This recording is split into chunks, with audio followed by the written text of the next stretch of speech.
Okay. And we are now live. Good evening, ladies and gentlemen, all the fellow gamers out there, both pro and casual, whatever you think you consider yourself to be. This is Dr. Feelgood coming to you with yet another video, my third podcast.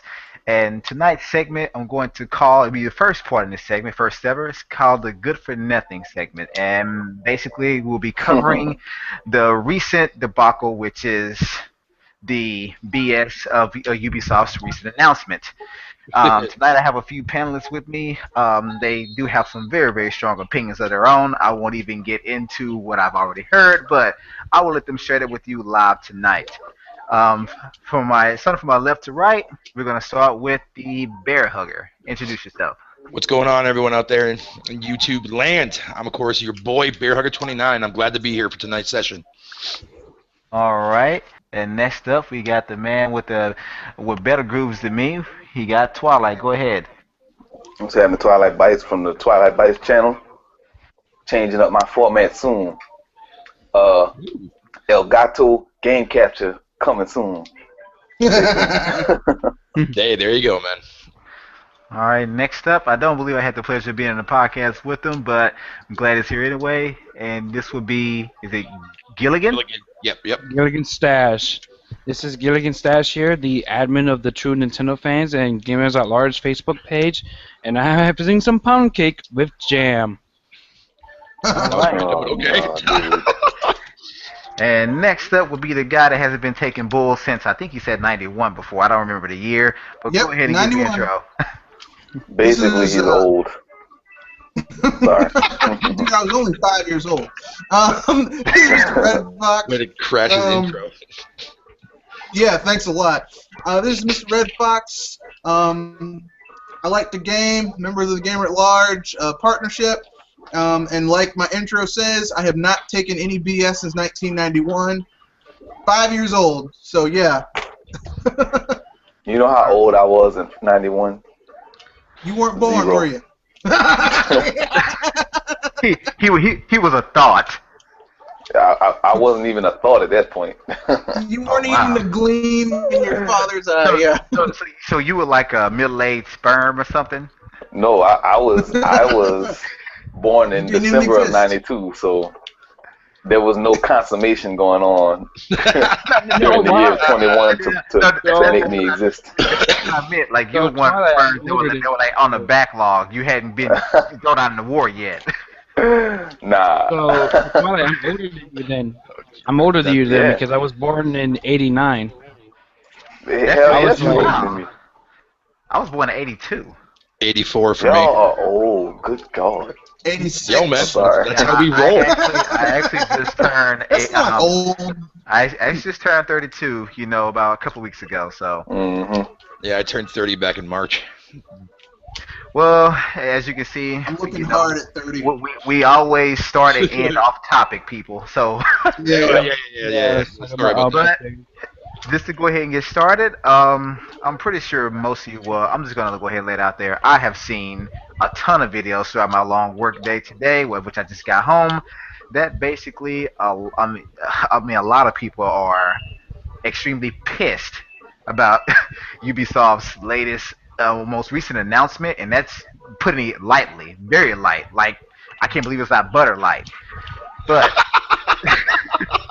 And you know what? I wish Butterworth was here for that because he would have Yes. loved it. But Yeah, you were getting a good laugh out of that. There's been a but bunch of damage controlling Nintendo drones on YouTube today. but I just wanted And to social rejects.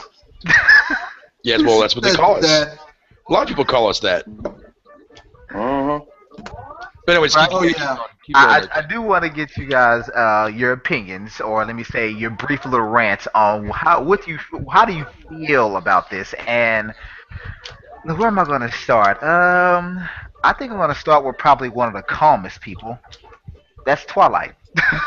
Oh, man, at this point, and I'm just going to name names, right? So, at this point, I made my video about how I'm doing YouTube differently now. At first, I thought I was just going to have to get away totally, but I'm doing it differently. Black Bond came onto my video. Yes, the man himself. And he was like, oh my God, it's video games, and you guys shouldn't be surprised. People have been telling you this is going to happen forever. I'm like, dude, of course I knew it was going to be happening forever, but I can't deal with yours and so many other people's ignorance about the situation. So I, I just I'm gonna tune out the bullshit from now on with this whole situation because it really is a huge steaming pile of Triceratops shit from Jurassic Park. You know what I'm saying? Like if you've ever seen that movie, you gotta forage through that shit to find the diamonds, in the situation. And I think really the positive to the situation is it's becoming ever more clear that the gaming landscape is gonna change for the better inevitably. You know what I'm saying? Like Mhm. Nintendo, slowly but surely, we've been coming to the realization that Nintendo is realizing that they're gonna have to hold their own on their own from here on out. You Yep. know what I'm saying? They're even lying. I think Nintendo is even lying to us when they say that they have good relations with third parties. You know what I'm saying? I don't mind that. I think they're just saving face so they don't have to embarrass these people. You see what I'm saying? No, And I and they think. know Never mind. Go ahead. they're very confident in their ability to do what they do best.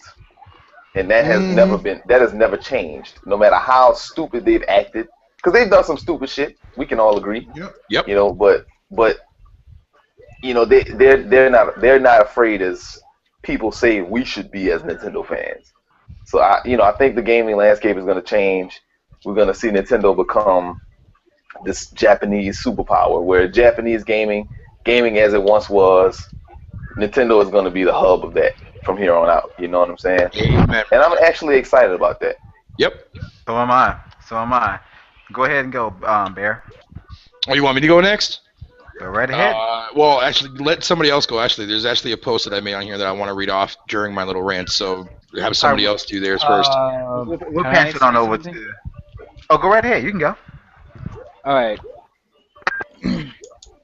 Sorry, getting gassy.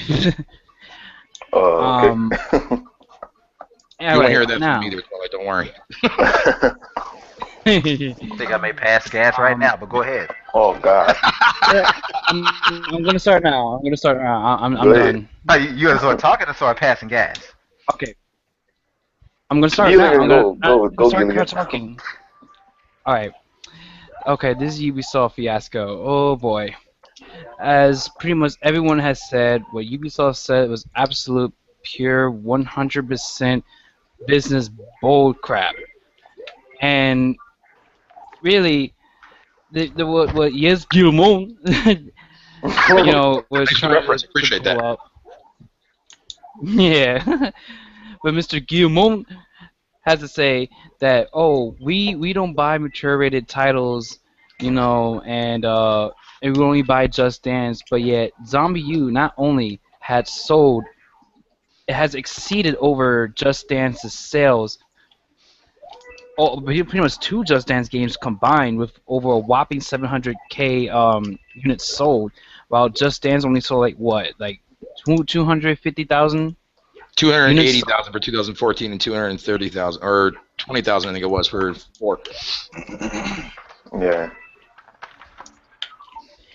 And it's like we just can't, we can't, how about this? We can't really stand it. We're not gonna accept their bull crap because especially for those who actually had supported them since the very beginning. Since like even the Wii days. Yeah. Despite the fact that they had been making crappy babies games and the pets games. They have That actually still don't made sell good well. games. What? Their That casual still don't oriented sell games. well. Yeah, their casual oriented games still don't sell well. Yeah. Oh, again, that's pretty much contradicting what Mr. Guillemot has said. You know, and we yeah, we still supported games like Red Steel 2, Rayman Raving Absolutely. Rabbits, Rayman Origins, and Rayman Legends. Well, on the Wii U, and even on the Wii U, we supported Zombie U. At least the Assassin's Creed 3, even though despite that one being one of the weakest of the series, you know, and even with Splinter Cell Blacklist, I love that game. we we well, I didn't bought the game, but I know you guys have before. I'm still playing. I'm I buying it. didn't. Fuck that But shit. seriously though, and then the saddest part is that you actually got people defending Ubisoft over this crap. And we actually had me and Bear Hugger had to argue with a couple of people who, especially one specific individual, who had kept on saying that this is our fault. This is our fault that these games don't sell. This is our fault. The reason why they're cutting support for the Wii U. And like, man, get the hell out of here with that bull crap. You know, it's clearly not our fault because we actually did support the games. Hell, I friggin' bought Child of Light, and that game was actually kind of gimped in a way because it didn't have the DLC that the other versions had. Well, You know, you look at how the percentage of the install base that these games sold off of, right, was the same as with the Child of last Light gen sold best consoles. on Wii U. Exactly. So it's like if the percentage is the same, why are you expecting a system that only has 6 million units out in the world, right? How are you expecting to sell PS3 numbers when there aren't that many Wii U's out in the world? It doesn't make any fucking 7 sense. million. Well, hold on, bro. Yeah. Yeah. I don't know. Yeah, it's called Even Logic to add to Sense. that, but see, Well, even when to add to when that, those games were out, it was only like 5 or 6 million. So Yeah. you know what I'm Yeah. saying? but even to add to that, what the strict Nintendo did, I mean, it's the same way me and Jamie did in a recent post on Google Plus. It's about ratios. So you Yeah. mean to tell me Yep. out of 160 million consoles between PS3 and Xbox 360, that, for example, a game only sold one to every 100, console owners, where the Wii U was basically like one out of every like 50 bought a game. That's a hell of Yeah. a lot better. But businesses look at it as, okay, this system only sold 200,000 units, although they only have 6 million consoles in the wild. These two systems together, they sold, 2 million units, but they have 160 million in the wild. So which one's better? It's like, well, to them, the one that sold 2 million across 160 million is better, but we all know that, the 200,000, however many thousand within 6 million is a hell of a lot better. Yeah. yeah, exactly. Well, And can but So I? no one they, wants to bring that up. Well, can I jump in now, or Go ahead. are you finished, Gilligan? Okay. actually, wait. Actually, I do have Basically, one more. Wait. I actually do have one more thing to say. But according to Mr. Guillemot, because the fact that these numbers on the Wii U are lower than the ones of PS3 360, regardless of the ratio of the install base, he's still gonna say, "Oh, these games sold worse on the Wii U because the numbers say so." So yeah, I'm pretty much done. You go ahead, Mr. Red Fox. Oh, and all Red, right. just before you go, we got a new person that arrived late Oh here. yeah, All double right, M. Double M that goes by Micah. Go ahead and introduce yourself, man. Yo, what's up, people? Just here for the podcast, man. I'm just gonna keep it nice and short in my introduction. So, you lot can carry on Cool, with what you're doing. I'll jump in when I'm ready. All right, man. cool. Well, Gilligan said it's not our fault. Actually, it is. It is. It's our fault because we don't want to buy gimped broken games. It And you is, know yeah, what? technically it is our fault, You know but for a what? whole You know different what? reason I than what I people are willing to accept say. full responsibility. You know what, Ubisoft? Until look, I try not to use like slang or some people call. I'm using air quotes. I'm not on camera, but I'm using air quotes. Ghetto slang. But you know what, Ubisoft? Oh If you're gonna God. step to the Nintendo, if you're gonna use the Nintendo to the Nintendo gamer, you better come correct, as they like to say. And you didn't. You came up here with some weak, pathetic, embarrassing, lame games. You gave us You gave us the Splinter Cell game that was broken. It's still broken. Ken, you got that game, right? Yeah, I got it. I mean, I actually do like the game. Don't get me wrong. I actually enjoyed I'm that sure more you than I like did it. Call of Is the Duty. online broken? Is the online broken? I never got to play online, to be honest. Never. Oh, there you go. I Okay. remember renting Splinter Cell Blacklist, Is and I the gotta online say, broken? the online is pure total shit. Like Yeah, it it's makes still broken. Brawls They have Online. not. It makes Brawls Online look like fucking like what's the best? It looks like Mario Kart in comparison. Let's put it at It's that. not even like Mario Kart. Like, here's the thing, okay? So basically, third parties have, including Ubisoft, have basically everything they've said about the Wii U, like their games not selling, is a self-fulfilling prophecy. They're like, our Assassin's Creed games don't sell on the Wii U. Of course they don't. You give us an unoptimized port. You give us, okay, the first Assassin's Creed you drop on the system is arguably the worst Assassin's Creed in the entire franchise, which is 3. And yeah, I bought 3. I played, because I'm one of those people Shame on who, you. well, no, it's not that. I'm one of those people who grew up where, like you have these entitled gamers now who are like, I got this game and I didn't like it and I returned it. I didn't grow up like that. Like, if my parents got me a game, even if it was crap, I had to keep that thing, or my parents would take my stuff away from me, and I'd rather play a bad game than no game at all. So, so I got that game. I played through it. That is one of the few games that I ever just said, you know what, to hell with these people. And after I beat it, I went to GameStop. I paid $60 for that game in package. I returned it. I got like $30 back. I was like, you know what? Never again. I borrowed Black Flag from a friend of mine. I got a little bit smarter. Black Flag is better than Assassin's Creed 3, but it has no DLC whatsoever. So basically, when you put one of your flagship franchises on our system, first you give us a broken, like the worst game in the series that has major glitches, okay? And then you give us a game that's okay, but no DLC, no special edition, nothing. So then, I mean, and then their highest selling game is a port of is a port of an abandoned game for the Xbox 360. Yeah. Zombie U, okay? And it didn't take them that much money to make that game because it was a budget game to start with, okay? It started out as a whole different game, wasn't it? Like something from outer space or some Killer shit like Freak that. from Outer Space. Killer Freaks, yeah. Honestly, But it was a port. It looks pretty good too. I wouldn't mind have Killer Freaks from Outer Space over Zombie U.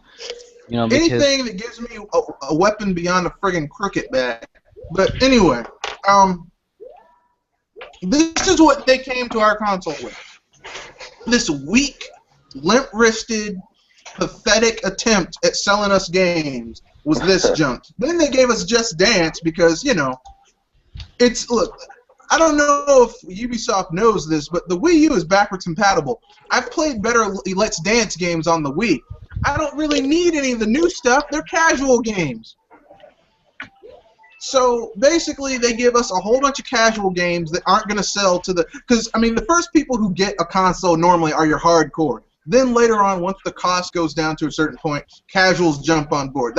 That's normally how it goes. Okay? Yeah. So basically, like, you're putting a ton of casual games that are not going to sell. The Wii is not going to be the Wii. The Wii U is not going to be the Wii, where all of these different people got the system and casual gamers. Because let's be honest, during the Wii generation, Nintendo dropped very few first parties, comparatively speaking. Not like they are right now. Nintendo has been cranking out first party games, and I mean, here's the thing: they're ramping it up. Yeah, they're ramping it up. Okay. Now, of course, the third parties they dropped during the Wii generation were very high quality. I mean, it's Nintendo. I mean, we're not, they aren't going to be like, they aren't going to be like Sony or Microsoft where the quality kind of drops a little bit before they get back up to a certain point. But I mean, this is what they gave us. This is what Ubisoft came to the table with. This is what Activision came to the table with. And look, for people who have been playing first-party games from a company that basically the quality has either stayed the same or gone up normally. Like 9 times out of 10, Nintendo games, the quality will have gotten better than the last gen, or it will have maintained its quality. And then you're gonna come with us with like basically like we're used to filet mignon, and you come up there with a McDonald's hamburger and say, "Aren't you gonna like this?" Really? You're gonna? I'm used to steak, and you're gonna come with a McDonald's hamburger? Get the f out of here. So yes, we didn't. Yes, it is our fault, but you know, it's not. It's not because we are to blame. It's because they sucks. I mean, you know. Well, you when you get spoiled by quality, that's what happens. I mean, you know, you look, listen. If you want to look, listen. I can't help it that I expect a game to come to my system and be complete. I can't help it that I expect a game to come to my system and have, if not the same things as other versions of the game, to have its own unique properties and skills. Its unique properties and things. I can't help that. I'm sorry. You know, because I grew up in the old school generation, the SNES, the NES generation. That's what I expect. Okay, the Genesis. You know, even if you had the Genesis version of a game, even if it was vastly different, they still had their own little version. This BS. Even in the PS1 generation, we had games like that would come to the N64 or the PS1 and the two, or even the Saturn back then, and it would be two different games. So you know, these people, I'm not playing it. I'm not playing it. You know what? Yes, Ubisoft, we didn't buy your GIMP games. I'm sorry. You're absolutely right. I'm tagging out.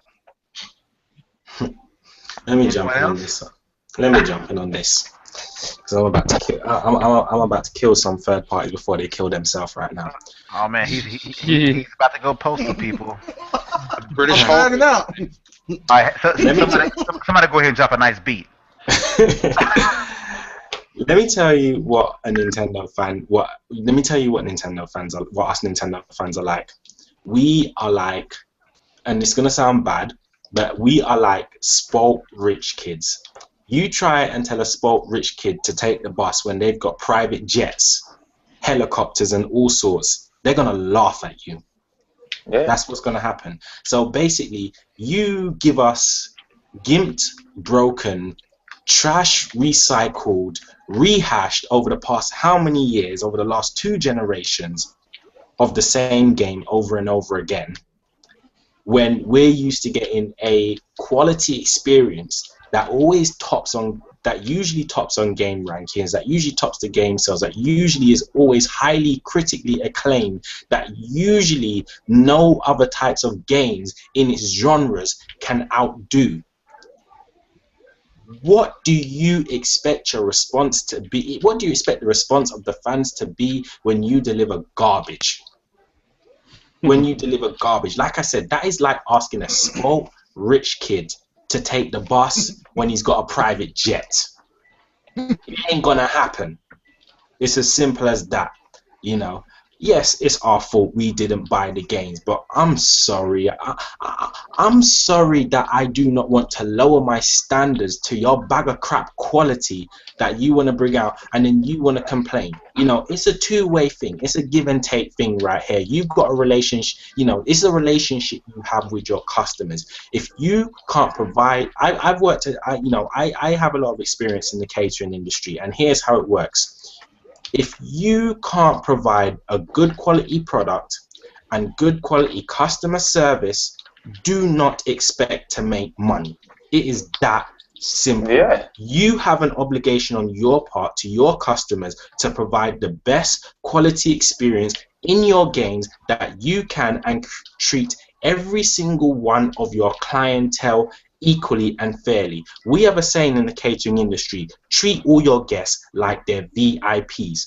And right now, and this is throughout all business, when you have when you are delivering a service to your customers, this is the relationship you have with your customers. And when you honor that relationship, when you honor that agreement, your customers will honor and support you. It is that simple. And if these third parties can't get these simple basic life concepts into their head, and someone who works in the basic low end of the catering industry can understand this, then I'm sorry, the problem isn't with the fans, the problem is with these third party companies. It's that simple. What? You mean to tell me that I have to take abuse? I have to buy inferior products in order to enjoy on the promise that they might deliver something of quality down the road. Yeah, it's like they want us to freaking. It's like just simply because they're like, well, no one else is supporting you, and we're supporting you, so you should just be happy with what we give you automatically. Like, dude, that's that was true. like we're not gonna buy you based on just the precedent that you are the only person providing for us. Like, it doesn't work that way. Look, I'm gonna put it this way, okay? I live in the D.C. metropolitan area, okay? There is a pizza place kind of close to where I do a lot of my metro stops, and sometimes when traffic's really bad, I'm like, you know what? I'm just gonna pick up a pizza here, and wait for traffic to die down, go home. And this place is called Matchbox, and their pizza is really good. Wood-fired oven, some of the best pizza you'll ever have. Once you eat this pizza, it's kind of hard. Like, you look at Pizza Hut and Papa John's and those type of places, you're like, that's not very good pizza. Like, once you've had really good pizza, it's hard to go back to really bad pizza. That's how Nintendo fans are. We've had really good games. We can't go back to like, oh, here's some shit. Just take it. You know what's the sad part? Here's some stuff we found. You know what's the sad part is that you actually got fucking people that are you got. There's a certain individual again has been saying that he's literally trying to say that we should stoop to their level and appreciate for what they can give us. I'm sorry. Hold on. Let me stop you there. The day that I'm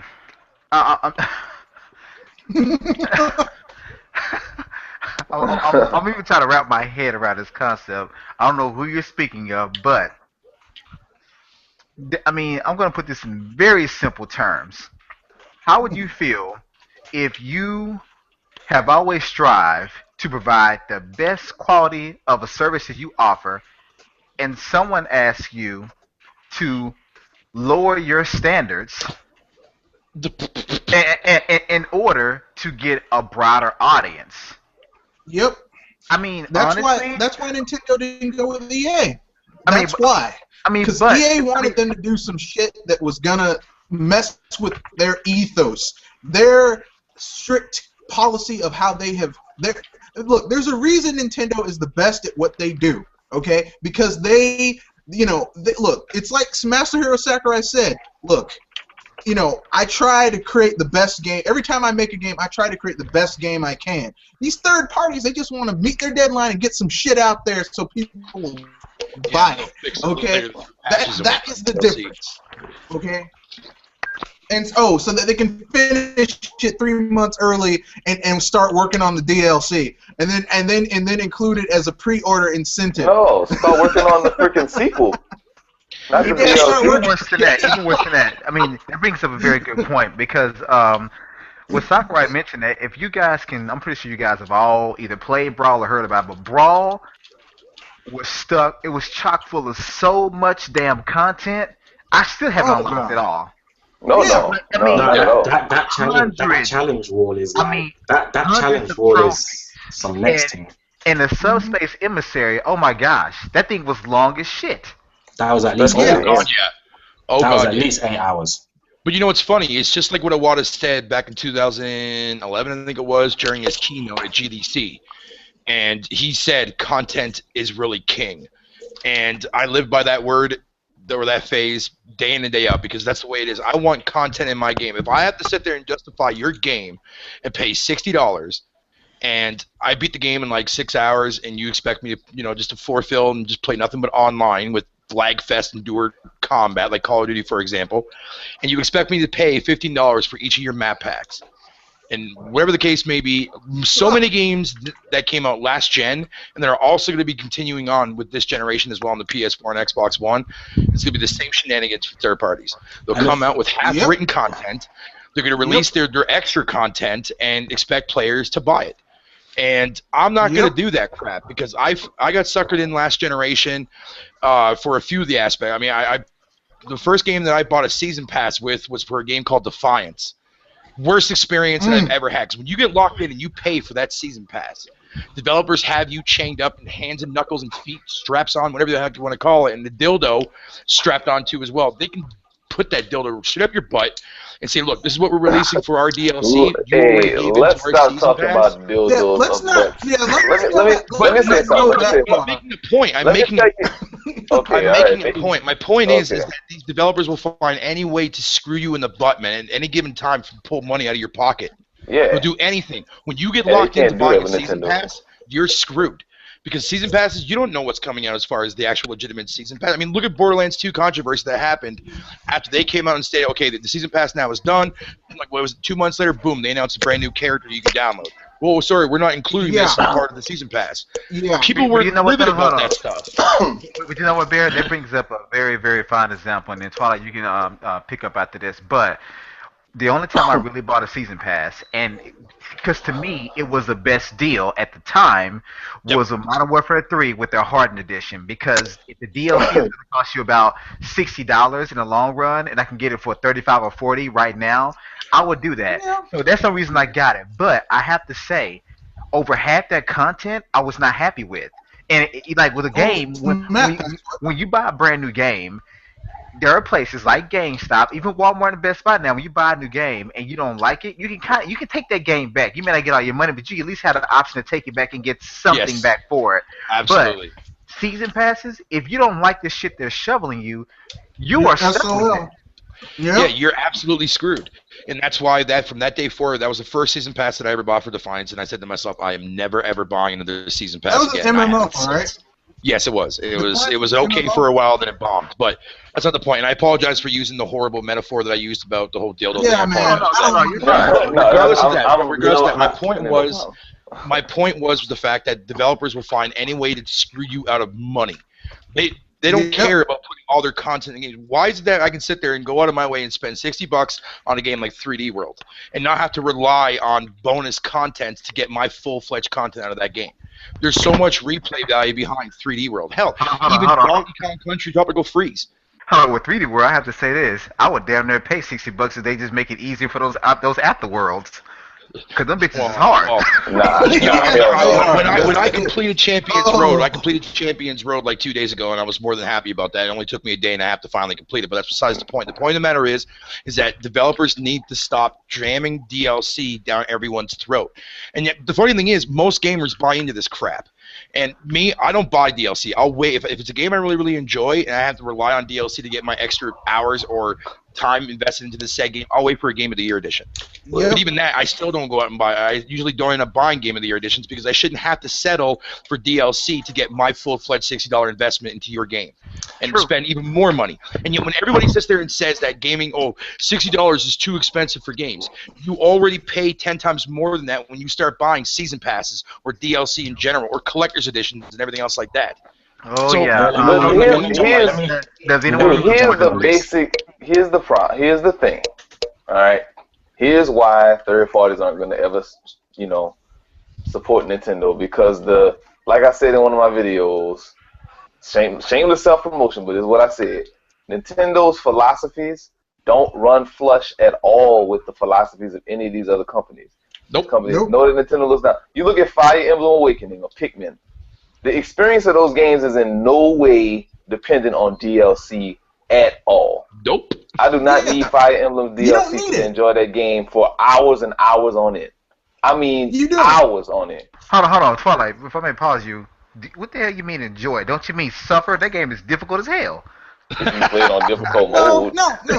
Anyway. Let me jump in. Let me jump in on this. Go ahead, man. I'm tagging you in. all right. This is the problem. This is where Nintendo gets the DLC right, and where other companies tend to get it wrong. And it's not just Nintendo that gets it right. There are other Tecmo Koei tends to get the DLC right. Sega tends to get their DLC right. It's just it's these other. It's mostly these Western third-party companies. Absolutely. And, the ones that are trying to be Western. Square Enix and Capcom. I'm looking at you. Thing DLC cheat codes. that seem to do the DLC wrong, and I'll tell you why. It's a technique that we learn in catering. The catering industry is very similar to the gaming industry in how it's structured. In terms of their relation to customers and how they try to sell to them and so on and so forth. Well, I'll never This is trust you, Micah. huh? I'll never trust you. I Then. don't like the catering industry. I just work in it because I'm good at it. You're so So humble. I just let you know right now, I have no love for that industry whatsoever unless it's my own business that I'm doing. But yeah, aside from that, let's take the real life problems out of the way. This is what the technique is that they use. It's called upselling. And upselling is when you try to push a product in addition to the product the customer's already bought. Now, here's where Nintendo and a few other companies get it right. They are not upselling. They are not using DLC to upsell the game. They are using the game to upsell the DLC, where a lot of these third-party companies are doing it the other way around. They are trying to use the DLC to upsell the game, hence why they advertise things like the DLC more than the game itself. They advertise all these extra features more than the game itself. They gimp the game and lock the actual content on the disc just so that they can sell it people can pay to unlock it as DLC, which is very like Capcom, like Crapcom. That is why they push all these season passes and things like that and all these microtransactions. They're pushing these things more than they're pushing the actual game itself. I mean, look at Ubisoft with Watch Dogs. They said they completed the DLC before they finished the damn game, which is stupid in my opinion. And this is where the problem is. I don't necessarily have a problem with DLC when it's done right. I think it can add extra content and value to a game that you already have, to a full-fledged game that you already have. You don't need it, but it's optional extras if you want it. Now, and this is where other companies, including mainly Nintendo, get it right, because like I said, they do not use the DLC. They do not use the game. No, they do not use the DLC to upsell the game like most of these Western companies, Western third parties, and the couple Japanese sellouts. They use the game to upsell the DLC, and that's why they get it right. Yep. Well, when it comes to other companies, to me, DLC means something entirely different when it comes to companies like EA and Ubisoft. And I've said it many times before, deliberately left out content. Yep. Pretty much. Because Hey, remember? what Sorry, they actually do is when they're making a game, most of these games when they have a 1 year development cycle, they may claim it's 2 or 3. It's usually 1 or 2. But It's a 1 year strategic monetary. No, it's a 1 year strategic planning session where they just plan how we're gonna rob people the best this year. I'm sorry. Go ahead. And with that said, they just basically they finish the game and they say, well, what can we take out and charge for? Well, we already got, let's say, for instance, Call of Duty. Well, we already got 25 maps. Let's take out 5 to 10 of those maps, and we're gonna split them up into 3 DLC packs. And we're going to charge $10 to $15 per DLC. Now, they don't have to know that we already completed these maps and they were originally in the game, ready to be printed on disc.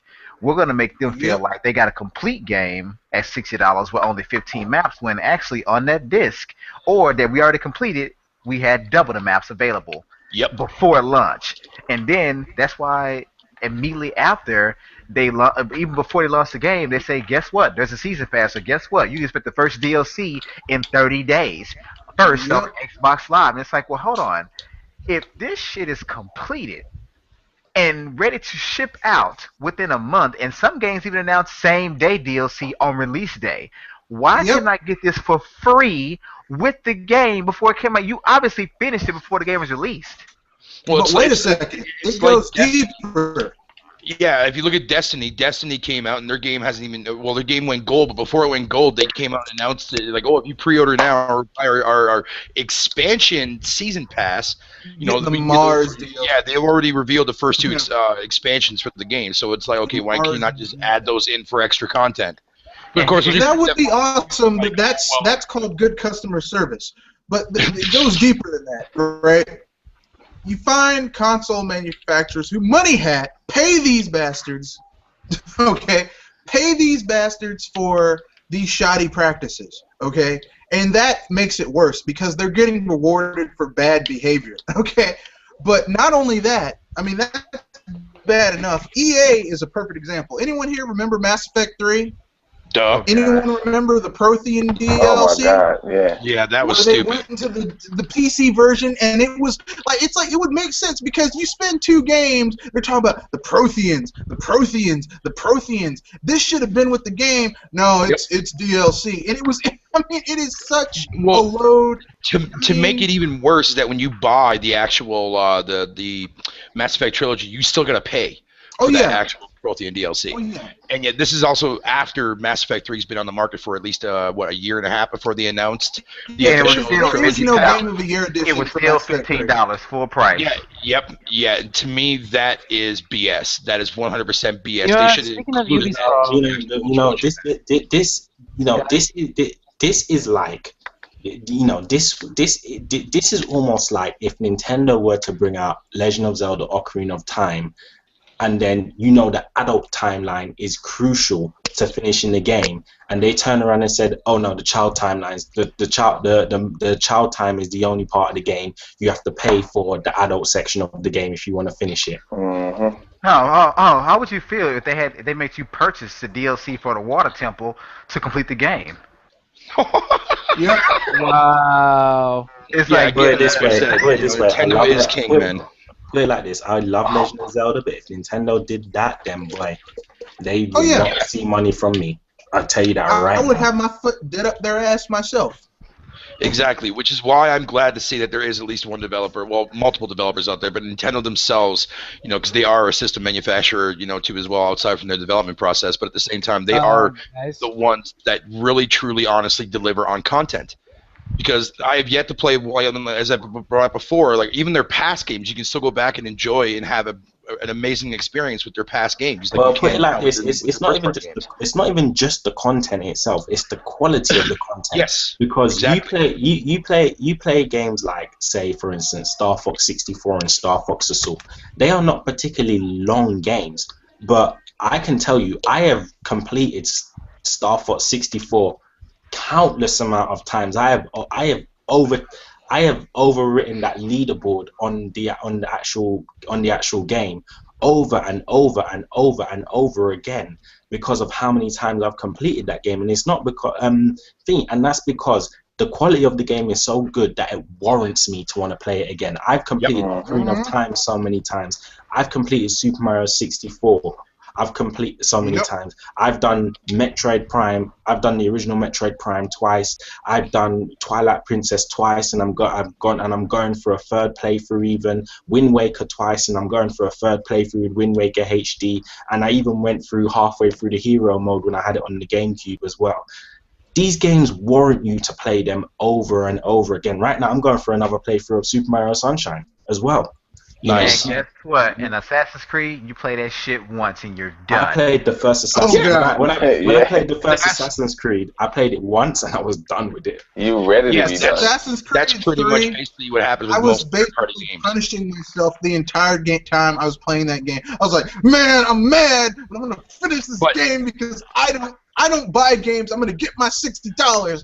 Once I finished that game, I was so mad. I went to GameStop and the dude looked at my face. He's like, "You played Assassin's Creed 3, didn't you?" I was like, "How did you know?" But if I can, do you guys mind if I say my piece real quick about Ubisoft real fast? Actually, I wanted to talk about Ubisoft in general because this basically relates to about the whole special edition. Actually, no, it's about the whole Watch Dogs thing, right?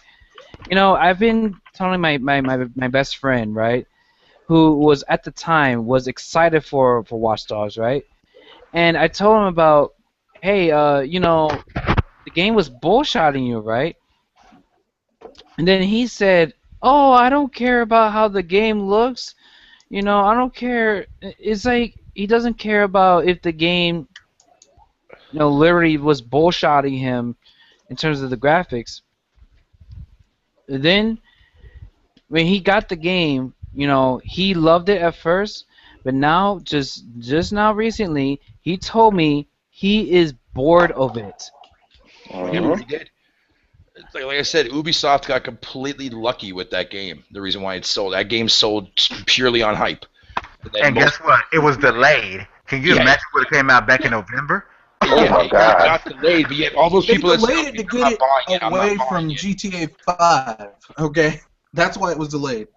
Well, yeah, exactly. Yeah, they wanted to get away from GTA 5 because there's no damn way that game could even compete with a grand scale game like GTA 5. But the funny thing is, even after the delay, all those people that still sat there and said, "Oh, I'm not buying it now because it got delayed," they still went up and bought it. But yet, look what happened. Yeah, Everybody that played it and beat it were like, "Really, Ubisoft? This is what your this big is game it. was to This is define what it. next Yeah, generation yeah. is?" No, yeah, there was a lot of backlash towards that. But yeah, it's funny because Ubisoft doesn't give a shit because they already got the money. They don't care. Yep. They don't care. They'll come out with a sequel and bullshit their way through all the actual trailers and Gee, that screenshots. sounds awfully familiar, Yeah, Sony. but no. Anyways, so let me go ahead and I'll explain my little 2 cents here on Ubisoft real quick before we go into the next The floor is part of it. yours, sir.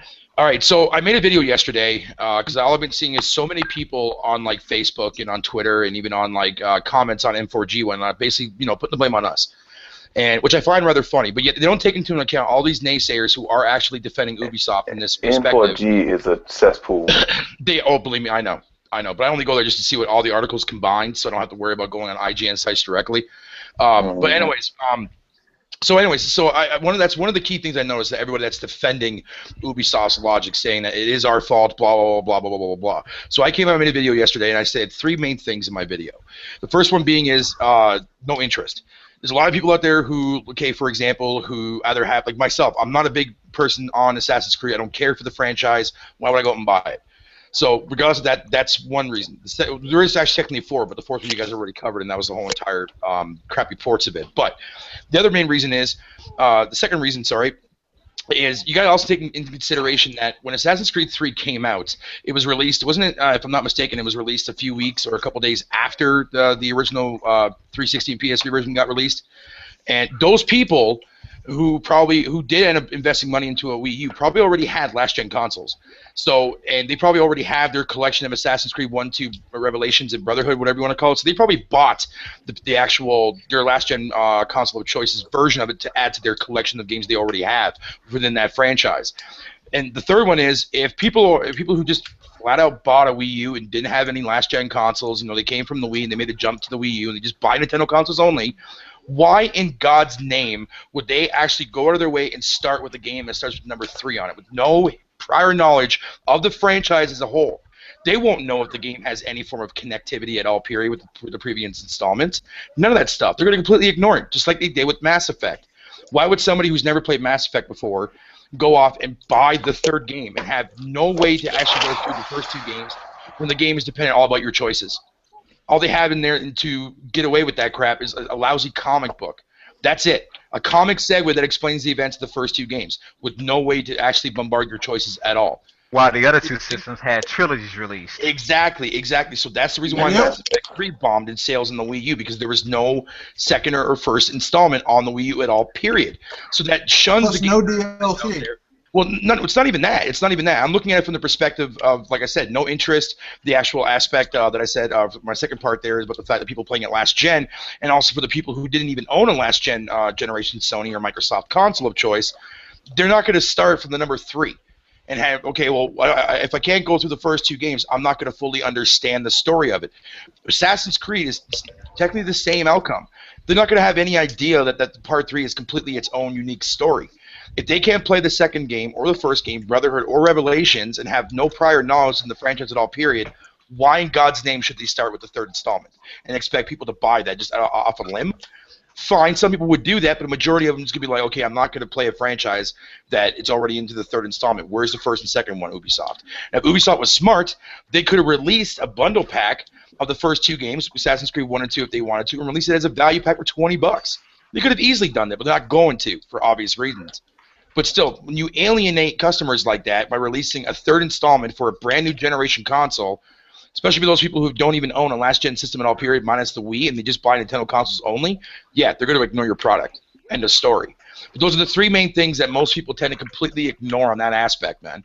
They just automatically just believe everything that the CEO Guillermo came out and stated, and expect everybody just to obey by what he says and blame everything on us without taking those 4 considerations, if you include bad ports, into consideration. They don't even look at that from that aspect. They can't think outside the box for themselves, and But that's what pisses me off. But they also just forgot about the whole thing with launching the game without even doing any Mm. type of advertising. Then that could be the None. fifth thing too as well. No advertising. But see, the thing That's is, up to Nintendo to advertise for some reason. no, it's not. It's Ubisoft's way to advertise. Absolutely. The thing is, there was advertising for Assassin's Creed Black Flag, but the problem is that they don't even They mention. never showed the Wii version. Yeah, no, that's the thing. They never showed off what the Wii version could do as far as the gamepad goes. So the only thing you would even notice in those trailers, if you saw them on TV, was the Wii U logo at the end of the trailer when they advertised the name of the game. That's it. They But didn't even outside, show the Wii U version of that game. It was always like oh no, PS4. yeah, Xbox, the PS4 PS4, or yeah, the yeah, yeah. Xbox 360 or Xbox So yeah, One version. so the way I looked at it, it was more of a shady, stealthy release with a lot of exposure to the actual Nintendo audience out there that just bought the Wii U. But Well, you even know what? still, it's like, what the hell, man?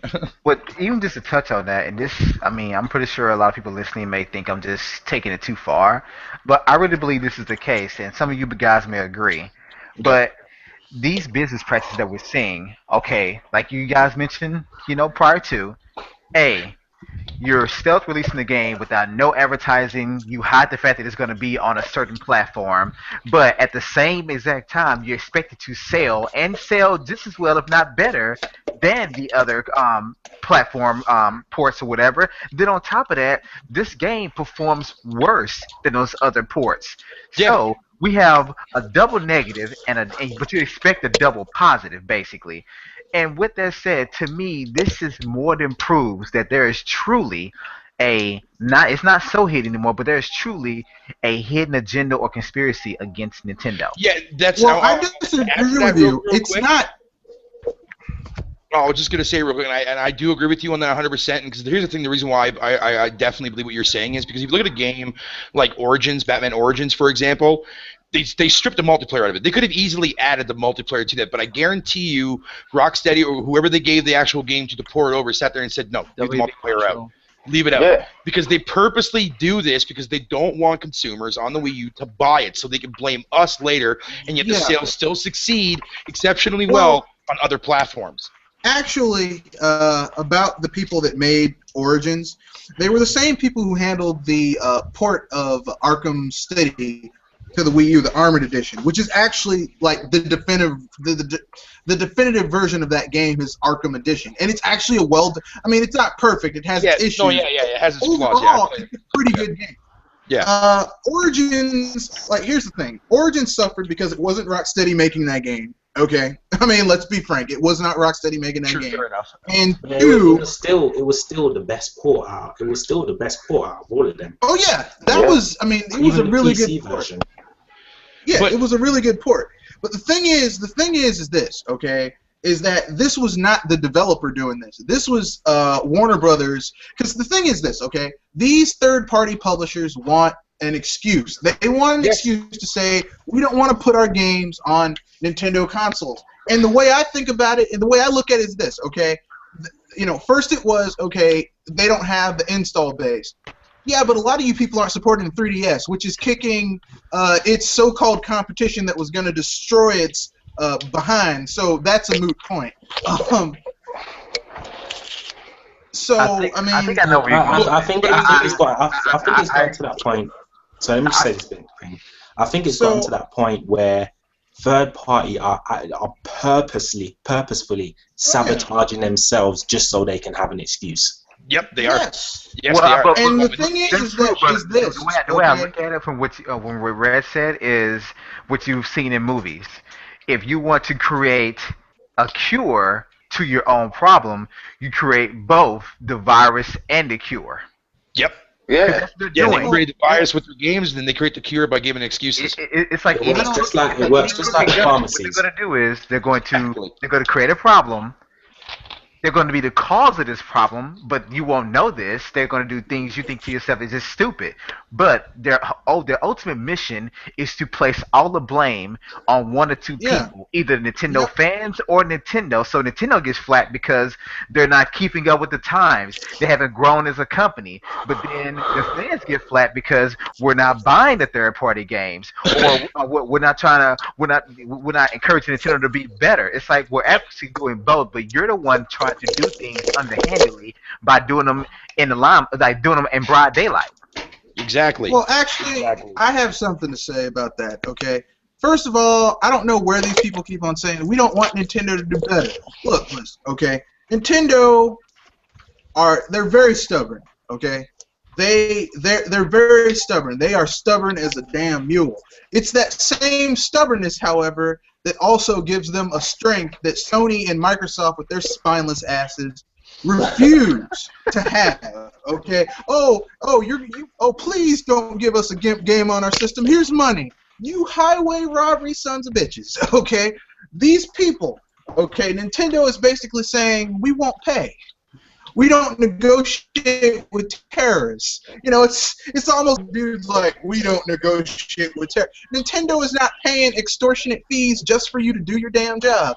Listen. Tomb Raider is an okay. exemplary example of that phenomenon. Let me jump on this. Yes, Nintendo is not doing it, and you know what? I'm glad they aren't doing it. Yes, Nintendo has took them a while to jump back onto the online bandwagon because Nintendo had an online system for the N64, and they had downloads with the Nintendo TV. Yeah, so don't tell me that they don't know what they're doing. It's just the technology wasn't there to be really useful, and with their type of content, online is kind of like an afterthought. The king of multiplayer is local. Okay, I know people. Oh, I want online. Look, online is good, but it's a poor man's substitute for the real thing. Okay. Let me tell you what online is. Online is there to compensate for the fact that online is there as a way to. Put it like this. It's like online gaming is like what mobile internet is to broadband. At the end of the day, you don't get mobile internet to use as your standard broadband for your whole home because it's going to be too slow and it's going to be too expensive and signal is going to be inconsistent. How do you explain how Smash Brothers is survived so long? Exactly. You have it for when you're on the move. You have it when you're on the move and you need to quickly go online to check something.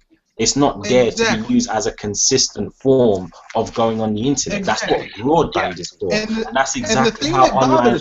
Sorry, let me just quickly finish. And go ahead. That is what online is to local multiplayer. Online is there to compensate for the fact that you aren't going to be able to go to everyone's house all the time, or the people you want to play may not live in the same region as you. And that's where online gaming is meant to compensate. It's not meant to outdo or be better than local multiplayer because the reality of it is playing online for a cyber connection when you can't see people's face or whatever, or you can't see people's reaction, or you can't physically interact with them or whatnot, it's not better than the experience when you have a group of friends in the same room as you, you're all having a laugh, you're all playing the same game, you're all trolling each other, and you're all seeing what is going on. You know, there is a connection. There is a connection between people when, no pun intended, as we're talking about online gaming, but there is a connection with people when they are sitting in a room together and playing a game together. You know, let me play devil's advocate on that though. That you just won't necessarily get as well with online gaming. Hey, come on. Let me play devil's advocate on that real quick. Okay. Now, what you say is absolutely right, Micah. Couch multiplayer is absolutely not dead. And if you think it's dead, then you clearly don't have any friends in your real space. And I'm sorry about that. But, you know, there is a place for online multiplayer. I'm not saying there's no place for it. Oh, no. I'm not saying that either. I'm just saying that it's kind of like it's a poor man's substitute. And it can be very beneficial to certain games. Yeah, so, we can't deny that. But at the same time, it is in no way a deal breaker for any game that exists. Look, if you look at a game. You weren't saying that last night, though. No. Let me tell you why. Let me tell you why some games need online. When a game needs online, when it sucks. So you have, all these shooters. All of these shooters basically are online. All these games have very simple, basic, boring ass, generic gameplay. So what adds the meat to the experience really is how many guns you can show off that you have, or what decorations you can show off that you have. And it's not really ever about fucking skill. It's about yelling at people over the internet. Exactly. So when Smash Brothers comes out and it's online Oh multiplayer, god. and it has like we're online yelling at each other on Smash Brothers. That's Yep. gonna change the game. You see what I'm saying in Yep. terms of online, because it's gonna be a great game that's also, what I'm saying, having online And interaction. people gonna be hating on it. And people gonna It's be hating why on it. yeah, Oh See, yeah. it's the same thing too as well when you look at fighting games, right? Fighting games, a lot of people out there. That's why we have Oh, fighting competition. games online are terrible. Yeah, fighting games Yes. online are absolutely atrocious. There's no you yes they can't are. show off your skills in the type of environment like that. A game like Call of Nope. Duty, whatever, that's fine. But people, I got into an argument today with some guy who was saying that 3D World deserves to have multiplayer online wise, and I was like, okay, if the option was there for people who wanted to play it, that's fine, but I would never touch it. I'm sorry, but trying to do a level like Champions Road with 3 other people online would be a freaking nightmare. That's I don't want the Absolute risk. nightmare. I don't want the risk of a drop connection. Well, not only that, too, as Yeah. well. I don't want to risk the It's lag. not And you even. make it. It's You not. jump Yeah, on a exactly. platform. Exactly. You When jump you're on a talking, platform. when you're talking platform games, you're talking, especially one like Mario. Yeah. You're talking pinpoint precision in every move that you Exactly. make. exactly. You cannot afford. You cannot A bit afford. of lag, you're screwed. You cannot afford to have 1 ounce of lag between your Exactly. controller input and the character and the Even character's a fighting game and the can character's afford some output. lag. Yeah, but let's be frank. So if you have online multiplayer on a platforming game and you're trying to make a very important jump and you have 1 little ounce of lag, that's costing you your life right there. That's your Exactly. ass. That's your Exactly. ass. And that's Okay. what I said to the guy. And the guy's like, well, that's just an excuse. And I'm like, no, it's not an excuse. It's the reality of the idiot. situation. Well, let me put it this way. Okay, for those people who say they want a online Mario online platformer, go play Little Big Planet.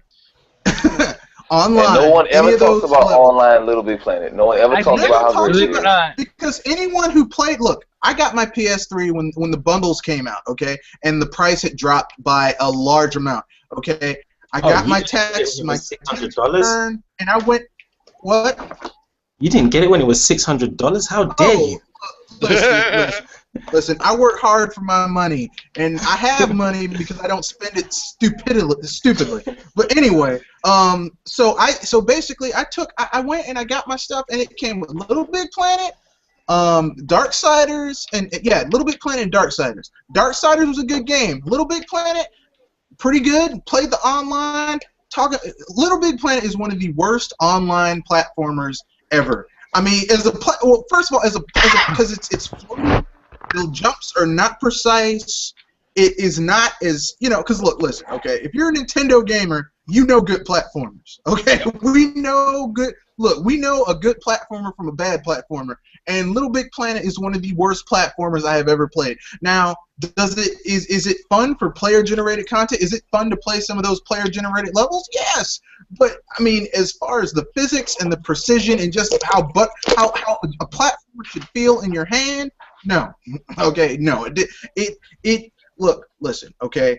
The technology is not at the point where you can have an online platformer and there's no like lag or anything like that. Maybe in the next 5 or 10 years we might get there. And when that happens, Maybe in I'm pretty Japan. sure. It'll be in one of those third world countries because we're there not gonna spend is the money here. there is another game that nobody has ever even touched, and that was on Xbox Live, called Splosion Man, and also Miss Splosion Man. Believe it or That not, was a good game. That is a good game, yeah. it actually had a 4-player online co-op, Yeah. and I don't remember playing the online portion of it because no one in my friends list has ever bought Splosion Man nor Miss Splosion Man, but It's the same. It's a good game though. It's a damn good game. It's really very, very underrated. The single player, well, I always thought it was actually highly rated. Splosion Man and Miss Splosion Man are really good. Yeah, critically It's just, the thing is that the thing is that they're on Xbox, and like it's not the type of game that like the vast majority of the Xbox fan base like really. Maybe Maybe next time when they make a game like that, they should put an M16 in the character's hand. Exactly. Well, either that or make it multi-platform. Because the thing is this: Miss Splosion Man, Meat Boy, games like that, like those would be really good across all platforms. It's kind of like Tim Schafer's game Costume Quest, right? It sold the best on PC, PS3, and that's it, right? Like, it came out on Xbox, but the Xbox fan base doesn't really like quirky little RPGs like that. They, you know, That's the dude, bro, fan base. stacking. Incredibly Yeah, it's the dude bro Americanized. fan base. But can I go on there, Hugger? Because I'm going to go back to an earlier point that was made. So you go Oh, first. okay. I was just gonna say real quick. It's like the whole entire debate when I've gotten to people about the whole Hyrule Warriors debacle thing, right? About not having online. Even though that game is definitely perfectly equitable for having online, but the problem is there's two considerations that people need to understand. Like, as a longtime Warriors fan myself, there's been a lot of gimped down online for their actual Warrior games in the past. Warriors of Orochi had a horrible online co-op experience. The only DW8 and actual Strike Force are the only two that ever got it right. The 7th game came out, didn't have actual co-op as far as the actual main story goes, but it did for Conquest mode, which everyone hated. Because you had to constantly re-invite people over and over again after every single mission. But they fixed it with the expansion. Now, as far as Hyrule Warriors goes, on the other hand, though, I think the reason why they didn't add in there is because of the whole entire aspect of the gamepad play. A lot of people don't take that in consideration because when people switch off the actual ability to play on gamepad, which they've already came out and confirmed, if you're not playing split screen, you can still use the gamepad to play off your, the game off your gamepad itself. There's going to be a latency problem with that, especially when it comes to online. Now, I'm not trying to damage control the whole online aspect. It's just, there's obviously a valid reason why Koei did not see this game as fitting as a proper online iteration for online co-op. No, but to me, not every game needs online. Don't get me wrong. I would love to play with either one of you guys online on that game. I would love that. But at the same time, I'd rather them save that disk space and not include an online mode and just give me a damn good one-player experience. Yeah, and that's exactly what you're going to be getting. Well, it does have an Eventually it's online gonna- mode. Well, yeah, but the way it's done though, it's like it's not more real of a ghost time, that's phase. all. Yeah, it's not real time. Yeah, it's more of a ghost phase, which to me is fine because you get a bonus out of that for helping people out that you see on the actual Adventure Quest map mode. But regards to that, though, yeah, that topic's done. Anyways, go ahead. No, I was going to go back to a point that was made earlier, and I just want to quickly get this out of the way about risk that Red Fox made earlier about the whole, you know, the third party paying developers and stuff, first party companies paying developers and stuff like that, and Nintendo not doing it and things like that. And I mentioned this on. I mean, some of you may have heard me with this because I mentioned it on. Whose podcast was it that I mentioned it on? I think it was Zen's podcast. And this is his Logicast. And this is basically what the thing is at the end of the day. You know, I said this. This is like a case of, you know, these third parties are like children. And, you know, this is like the case of them getting an allowance, spending it recklessly, and then, you know, going to their parents to bail them out with more money. That's basically what these third parties are doing now. Yeah. What they've got to understand is it is not the responsibility of the first party companies. It is not the responsibility of the first party companies to provide third party companies with money to develop their games. That is not their responsibility. They have already fulfilled their responsibility by bringing a platform which you have the option to develop your games on. And Nintendo gets this concept, and that's why they don't go into this whole cycle of things. This is why it's a never-ending cycle, because if a parent allows their children to abuse them like that, it's going to keep happening. The same way Sony and Microsoft are allowing third party to abuse and ransom them, it's going to keep constantly happening, because that's what third party realize, that, you know, they can get away with this shit. Really and truly, it is the third party's responsibility to make sure that they invest their money adequately in the development of their games so that they can make a return, so that they can continue to invest in their games and that they can be profitable as a business. This is not the responsibility of the first party companies, because at the end of the day, it's like with your parents. You can't go up to your parents and say, oh, why is it you never give your money? Your parents are giving you a roof over your head, a bed to sleep in, food to eat, and just like with these first party companies, these first party companies are giving you a platform to even allow your games to exist. Without these platforms, your games will be nothing more than ideas. Where would you be putting them at the end of the day? So it is up to you as the developer to invest your money adequately. If you need some assistance, if you need some assistance in the development of your games, like for instance, a situation with Platinum and what's the company that made Devil's Third? Valhalla Games. Yeah, Valhalla Games. In the case of Valhalla Games and Platinum Games with Devil's Third and Bayonetta 2, that's understandable. They needed some assistance, and Nintendo was willing to assist them. But in the case of a large third-party company who has the money to invest in to invest in the development of their games, but decides that they want to ransom the first-party companies to invest that money for them, that's not how it works. You should be grateful you've got a platform to develop your games in the first place. Otherwise, your games wouldn't exist. It is your responsibility not just as a gaming company, but as a business, to invest your money adequately so that you can make a return. If you're investing your money recklessly, then that is your own fault, and that is something you as a company and as a business need to take responsibility for. exactly. Well said. Well freaking said. And that's exactly what it is, man. That's exactly what it is. I would have to agree because, as I've said in recent podcasts as well, Sony and Microsoft have forgotten the amount of power that they actually have. Nintendo has never forgotten that, and Nintendo was smart because if you think about it, they are the parents of gaming.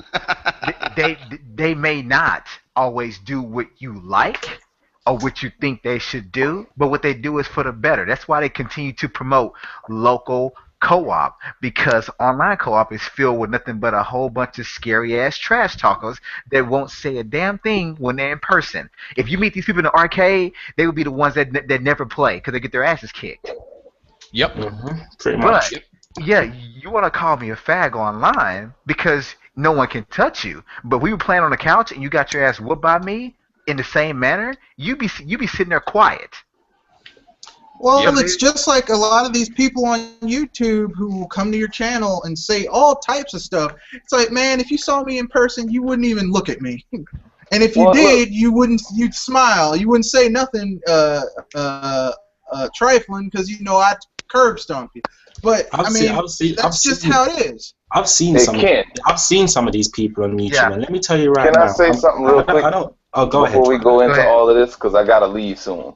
Okay, go ahead, Twilight. The problem with everything in this industry, everything in this community is the people who us in particular, having problems with are all trying to put up fucking fronts. It's all about fronting.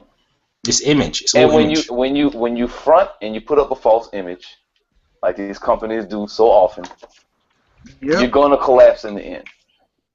And that's going to happen.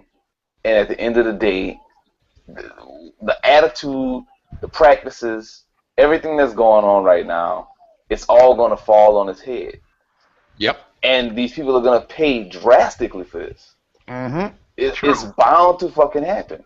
That's why video game crash is obviously inevitable, man. The video game crash is inevitable.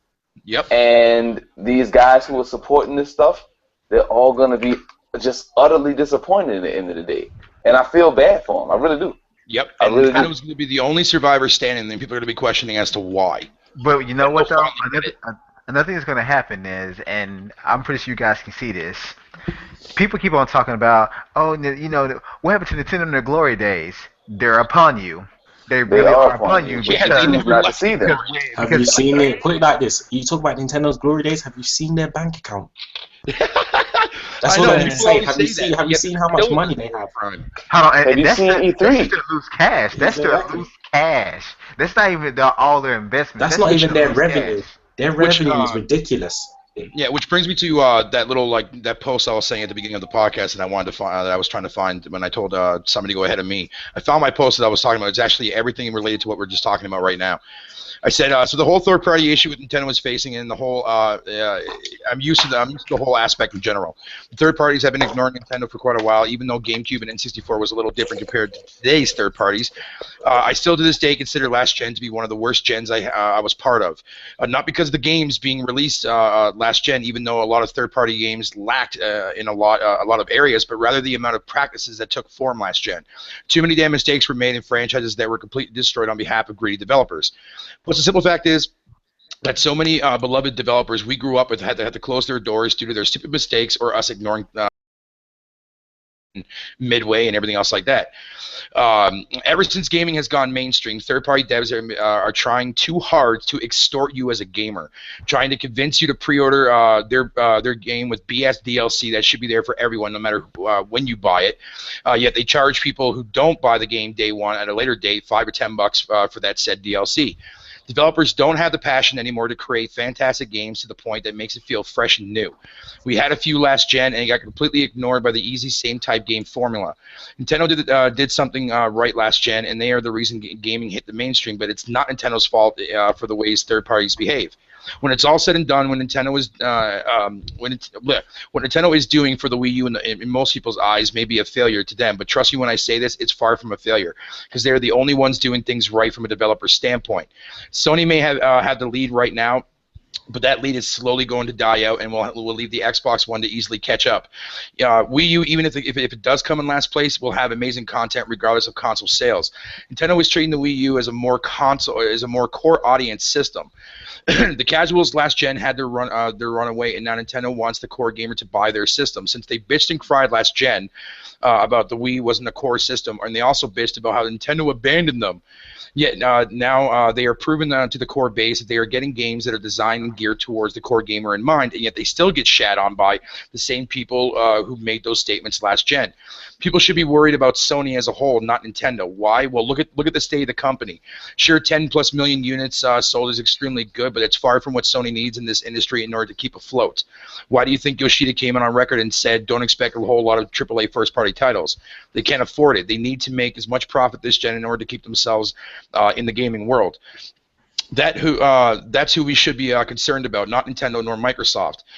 We need competition in order to keep the industry somewhat going as long as it can before the crash fully emerges. That's it.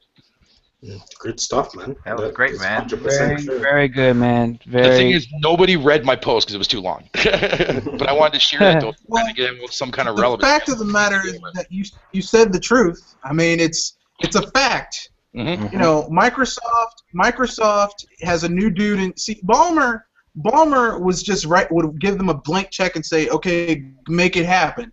Nadal has the investors up his behind saying this thing has been here for 13 years, has never turned a profit. So yep. Phil Spencer is between a rock and a hard place. Like, if I was Phil Spencer, I would have looked real hard at that gift horse in the mouth when they said, we're going to give you a promotion. Really? Yep. Yeah, really? Why? And Sony, yeah, the PS4 is selling right now, but trust me, Sony can't afford to make any, really high quality games right now. So, nope. I mean, it's already to the point where Naughty Dog already came out and stayed on record, even though they said it a long time ago, but a lot of fanboys out there completely neglected and forgot about it, is the fact that they're not using another engine to make Uncharted 4. They're using the same engine that they use for Uncharted 3 and Last of Us, whatever you want to call it. There's just a lot more they could do with it and finally utilize it due to the fact that they weren't held back from last generation hardware. So a lot of people were pissed about that, and it's like, well, what do you expect? But at the same time, it was like, well, Sony could invest in a new engine for Naughty Dog, or Naughty Dog could do the same thing too as well. Yeah, but they can't afford it. They can't afford it. Exactly. Let me. I keep saying jump on these, but yeah, I feel like the MythBuster here at times. But yeah, let me get on this one. You see, this is the thing. People talk about 10 million consoles sold, this, that, whatever, but what does it mean? This is the thing. At the end of the day, people go on like this is the Super Bowl, or this is this is the World Cup Finals or something like that, and there's a trophy at the end of this. There's no trophy at the end. The one who wins is the one who makes the most profit, and if everyone makes a profit at the end of the day, then everybody wins. Exactly. That's how it works at the end of the day. Yeah, Sony sold 10 million in consoles, but look at their first-party game sales. None of them have breached 2 million. They've barely gone over most of them have barely gone over 1 million.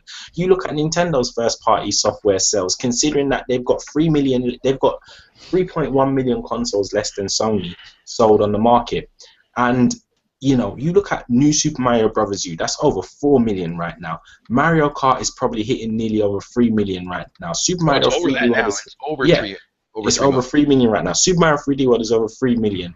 Super Luigi U, Wind Waker HD, Wii Party U, they're all over 1 million in sales, and this is not even including the digital sales.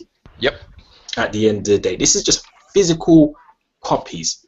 This is not even including digital sales or bundles at the end of the day. These are just numbers pulled from VG charts. I know VG charts is the most accurate thing on the planet, but it's not so far off that, you know, they're giving outlandish numbers at the end of the day.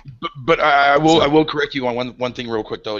Even though when you said about the a lot of the PS4 games not banking over 1 million, a few of them have. Killzone has a little over. I'm not saying they haven't gone over 1 million. I said they've barely gone over 1 million. Oh, okay, my bad. I'm sorry, I misunderstood. It's okay. I apologize. Keep going. It's okay. But yeah. So this is the thing, you know. Right now the Wii U is profitable, so any Wii U console that is sold is making a profit on top of the game sales as well. And then furthermore, Nintendo still has their handheld, which is doing extremely well in comparison to Sony's, which is doing abysmal, more than abysmal. Hold on, let's stop there. That's an understatement. It's dead, man. Yeah. It's dead. Pretty much dead. Don't forget about Amiibos. Don't forget about Amiibos, because that's going to make even profit up for Nintendo too as well. Exactly. But it's not even just that at the end of the day, you know. And then further, you know, a lot of these people are concerned with, you know, they talk about this whole winning the console war things and stuff like that. And they're saying, oh, Sony's winning the console wars because they've sold 10 million. That doesn't mean, you know, because you've got more units in the home, that doesn't mean you've won the console wars. That means that doesn't mean you're winning the console wars. That means you're winning the home install base. How do you win a console wars? Well, what do you judge what do you buy a console based on? You buy it based on games. So it's the console with which has the best games coming out right now, and who always tops the charts on game rankings who always tops the charts on GameRankings.com when it comes to most highly, and Metacritic when it comes to the most highly acclaimed games.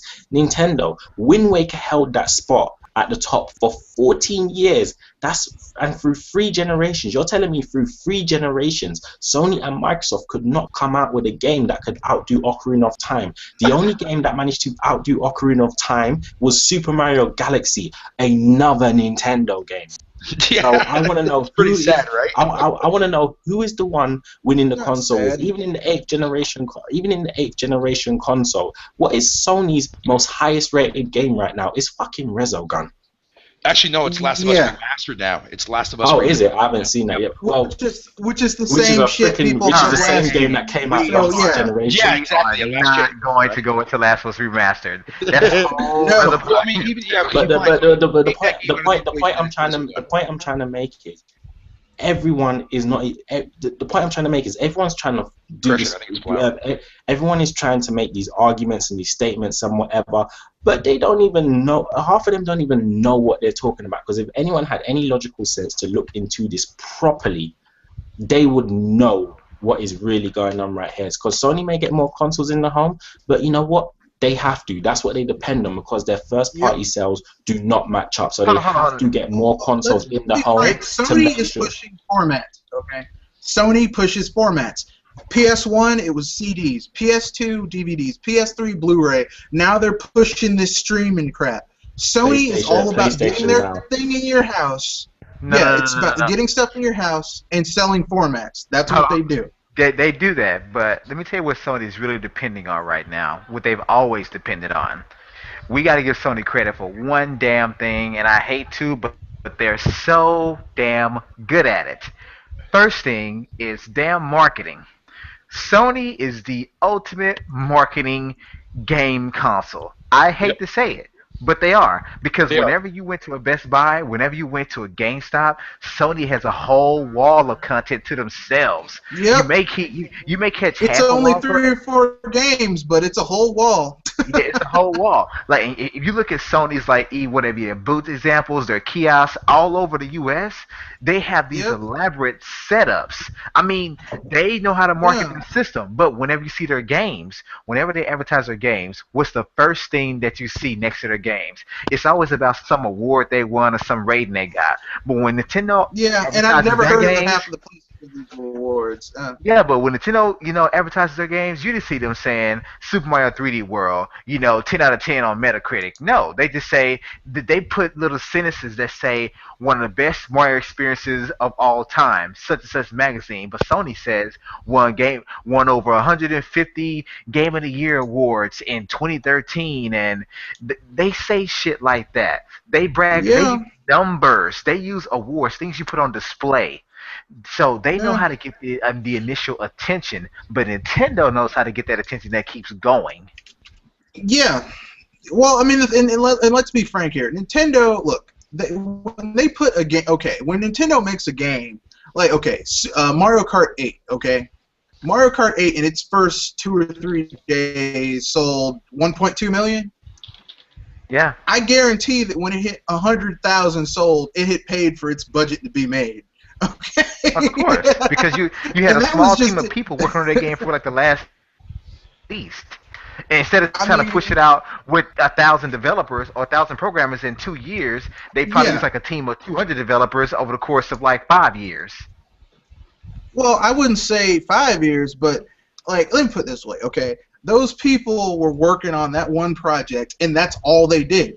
They just worked on that one project. They got paid. There were no bonuses. They didn't hire like 50. They didn't hire like 300 people to help finish the game. I mean, these people, Nintendo knows how to keep shit on track and under budget, okay? I mean, and let me tell you something. This is why I'm not too worried about. Everyone's like, Nintendo's losing money. Look, this man has whipped more projects going off of the rails into shape. He whipped the GameCube into shape.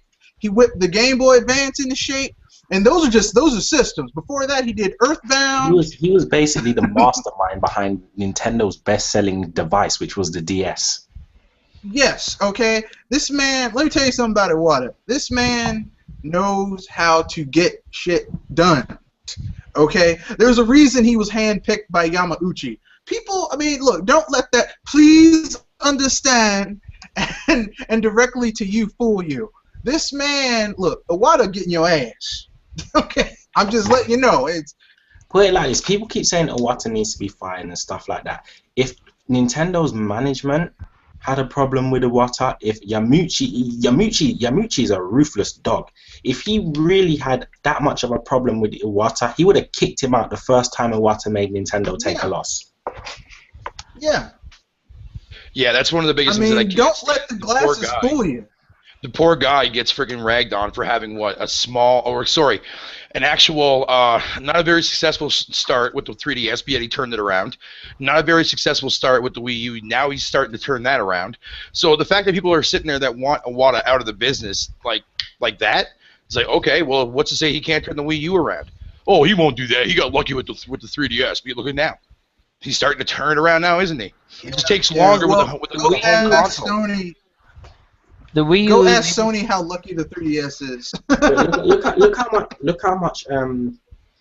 Look how much CEOs, look how much different CEOs through their and COOs and whatever and vice presidents and whatnot Sony has gone through their whole company and their worldwide studios and whatever and through Sony Computer Entertainment. Look how many CEOs, COOs and presidents and vice presidents and marketing stuff Sony has run through. They've changed them more times than they've changed boxer shorts, for goodness sake. Nintendo has had the same management for how long? Fizame and Iwata for like the last 10-15 years. Yep. Miyamoto since like the dawn of time. Fizame had another position. There was the lady there before, but she had been there for years. Like, look, Nintendo normally keeps their people. Even the dude who just left, who's now talking shit now that he no longer works there, Dan Adelman, he had been there for almost a decade. I mean, they hold on to your ass. Nintendo is like the happy mafia. Like, once you're in, you're in. Hey, you know what? Just when I think I'm done, they keep pulling me back in. Hold on, that's a nice pun. Once you're in, you're in. That's a nice ass pun. Once you're in Nintendo, I mean, listen, okay? Look, Shigeru Miyamoto. Yeah, look, Shigeru Miyamoto since the dawn of time, man. He was there from the beginning, okay? Gunpei Yokoi, he left, but I mean, I'm pretty sure if he wanted to, he could have come back. I mean, maybe he would have had to change his name, wear a bag over his head, but they would have let him back in. And even though he wasn't there, they still keep the spirit of what he taught them, of Exactly. I withered mean, technology, exactly. and When keep you it using old stuff in new ways. Exactly, it does, and that's the thing. His philosophies have, in terms of the handheld and stuff like that, his philosophies have still stayed the same. Because what we've got to understand about these home consoles from a technological standpoint is that their power is never pushed to the maximum. I mean, you look at everything the Nope. GameCube done, and that was only pushed to 50% of its maximum potential.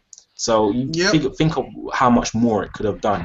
Nintendo's philosophy with their consoles to their handhelds, when they make their handhelds, they always make their philosophy with old technology is to take the previous technology that was never pushed to its limits and then push it beyond its limits later on with with obviously more with a more modern revision done to it. So when you look at their handhelds are literally what the previous generation of console was in handheld form so that it can be pushed beyond its limits.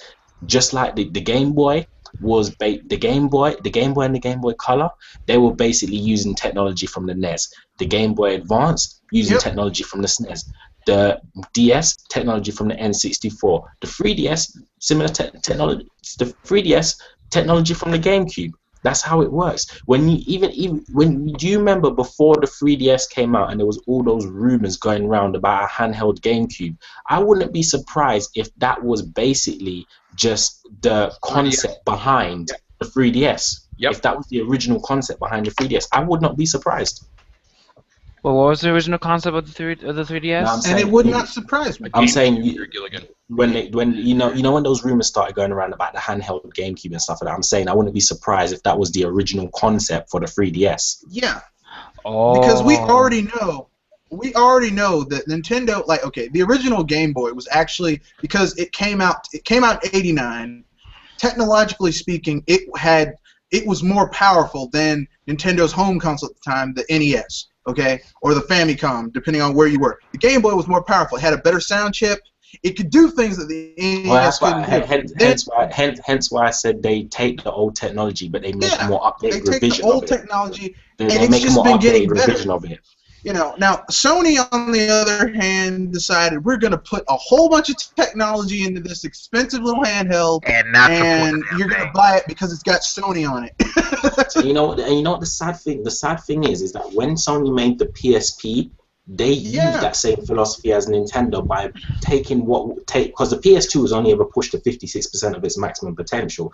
I yeah. know, The PSP was basically, The PS2 still had a lot of leg room left in it. The PSP was yeah, what they did with the PSP was basically used Nintendo's philosophy in they taking the did, previous but technology and it pushed it to the was limits. it was pirated to hell, and they never made a profit on that because it was pirated to hell. That Like, was the only they problem. were selling it at a slight loss, and then they didn't have the first party content to get their money back, so it was a lost point. So, which is why the Vita has so many problems with it, is because it was built to basically, they wanted to capture that PSP audience without the piracy. And unfortunately, Sony didn't have they didn't have the IPs to push it. And the thing is that Sorry. the shocking thing is that it's like, I mean, I hear a lot of people saying, well, I knew the Vita was in trouble when this happened. I knew the Vita was in trouble last year when they had E3 last year, and people were like, well, what about the Vita? And Shuhei Yoshida's like, are any of your first-party studios going to put anything on the Vita? And he's like, that would be a difficult proposition. Look, if your own first-party studios don't want to put something on your handheld, there's a problem, okay? That's like if Nintendo went to one of their two EAD teams and said, "Hey, you're going to make a game on the DS, on the 3DS." No, we can't do that. We don't want to work on that, on that system. Gee. All good points, I'll tell you that much. Well, I guess that's all we have for tonight's part one of this Yep. popular topic. And I mean, the way I look at it is Ubisoft, EA, Activision, please clean up your shit. I mean, I mean, you're about to lose the one thing that keeps you in business, and really, consoles keep you in business, or should I say, platforms? But who keeps platforms in business? Customers. Customers that buy Exactly. the games. So developers need the platforms. The platforms need games, good, high quality games. The games need players.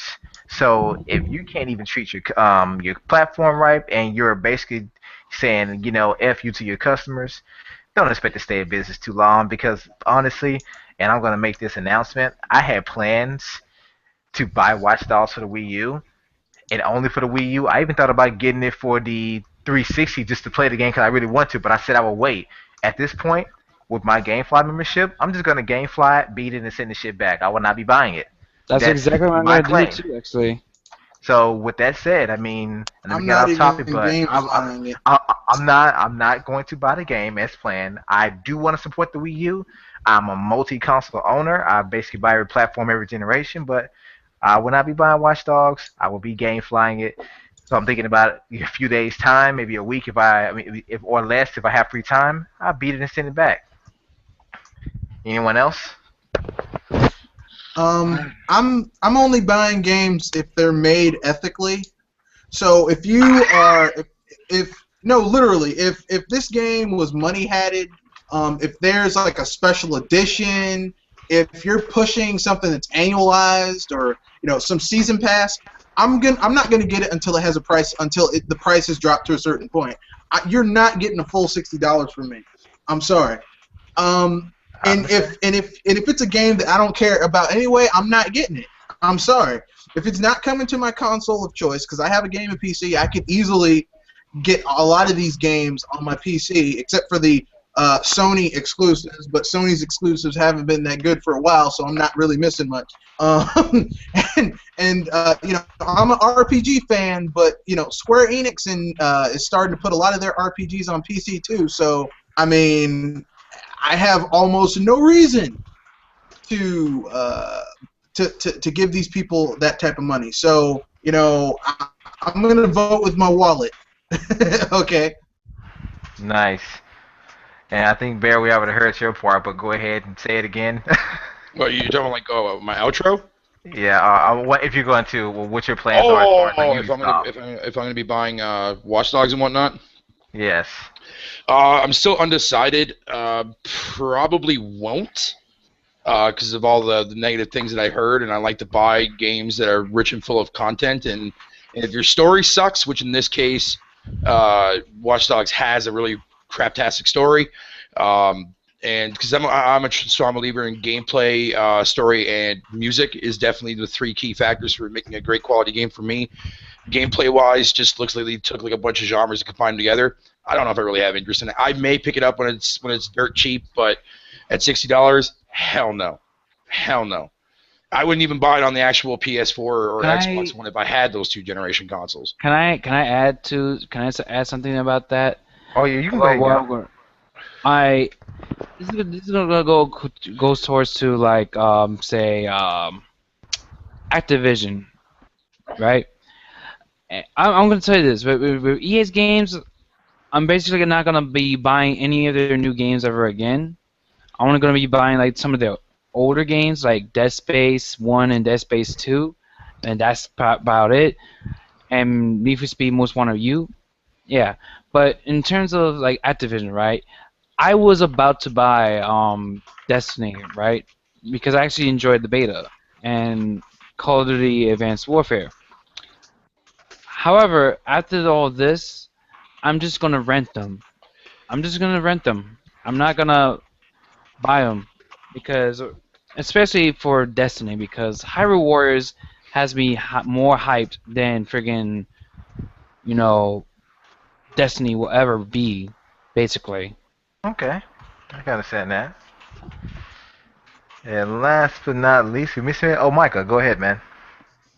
Um, to be honest, I'm tired of third party, and I just their garbage isn't worth their garbage isn't worth my hard-earned money at the end of the day. You know, I work hard and I endure a lot of crap to make the money I do, and I don't even make a lot of money. So if I'm gonna endure, you know, if that's what I have to endure to make money, then why should I invest that same money that I made in this in more crap?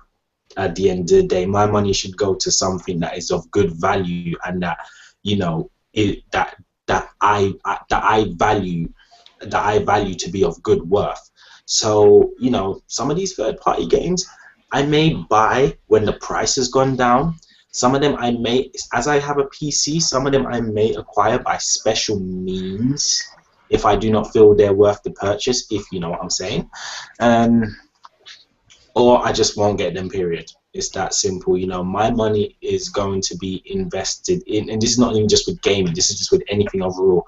My money is going to be invested, not spent, invested in something that I believe is of quality. And in gaming, it's the same. So, Amen.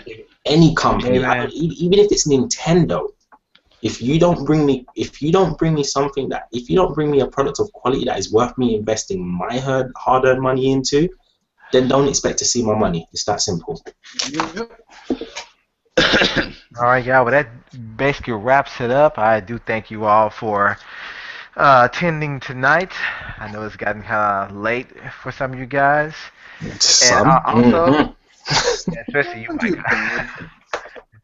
And just for those watching, be sure to, check out and subscribe to the Gamers at Large community. We're growing pretty fast, and we, just like Red Fox, we're not about the bull. We're about promoting a better, more civil, YouTube community, and just it's about the games. It's not about console wars and fanboys. It's about just enjoying the games. Period. Well, you guys go ahead and give your outros, and we will go ahead and get on out of here. All right. I'm Bearhugger29, and I was really, really honored to be officially on one of your podcasts finally there, Ken, so I really appreciate you having me. Also, please support the Bayonetta movement that I have up on my actual YouTube channel. I really want this to really do extremely well. So far, I'm already at almost close to 500 views so far, and I want to keep that trending and keeping it going. I have a lot of people backing it up and supporting it. And yeah, if you guys don't know what it is, go ahead and check out that video, and hopefully you'll definitely be enlightened to see something like this, what they were doing for Bayonetta 2. There's other movements out there too as well, but just buy games and enjoy games that you want to play, and at the end of the day, quit the hate and the BS. So anyways, yeah, thanks again, Ken. I really appreciate you having me on, man. No problem, man. It's my pleasure. And Oh, Micah? I was gonna say a Go real ahead. quick story for the whole bad joke thing I did earlier about the dildo thing. Yeah, I was trying to be funny and that backfired, so whatever. Oh no, it didn't backfire. I mean, I kind of enjoyed it. I mean, you were being very accurate, so don't feel bad. Yeah, no, but I could have worded it right, so I was just trying to do it in a funnier sense. But yeah, I think I went a little too harsh on that. But anyways, All right, go ahead, Micah. Yo, you know who it is. I've said what I needed to say, so I'm just going to end by saying, I was going to end by saying, Ken, thank you for having me on your podcast. I wasn't really going to join at first, but then, I got a bit spiked and inspired to come on, so I said I couldn't turn this down. But as I say to everyone, play your games, enjoy your games, and just have fun. Do what you love, not what makes other people happy. amen. Yep. All right, and Gilligan. All right, this is Gilligan Staz, the admin of the True Nintendo Fans and Gamers at Large Gamers at Large Facebook page. And yeah, just be yourself. Just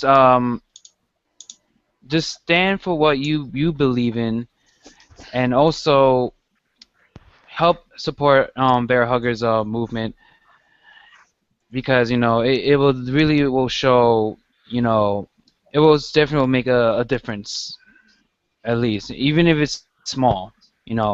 Something small can actually make a big difference, no matter what a certain few other people will say. you know so yeah, that's it for me. All right, and Red Fox. Once again, this is Mr. Red Fox, member of the Gamers at Large partnership, and the only thing I can say is this: game on. Don't accept any BS. And look, someone tries to sell you a line of propaganda. see it for what it is and disregard it. All right, once again, people, this is Ken, aka Dr. Feelgood here, signing off. And just one last thought, people. When it comes to these developers, whether it be game developers or console manufacturers, don't support any bull they throw at you. If you don't like something, if you disagree with it, if you don't feel it's right, then use your wallet to teach them a lesson, which is what we're going to do. Oh, I definitely don't like what's happening with third parties, as we've all stated here during this podcast. So use your wallet. Speak with your wallet. Don't support the bullshit that you see happening right now. And as I always say, keep it gaming.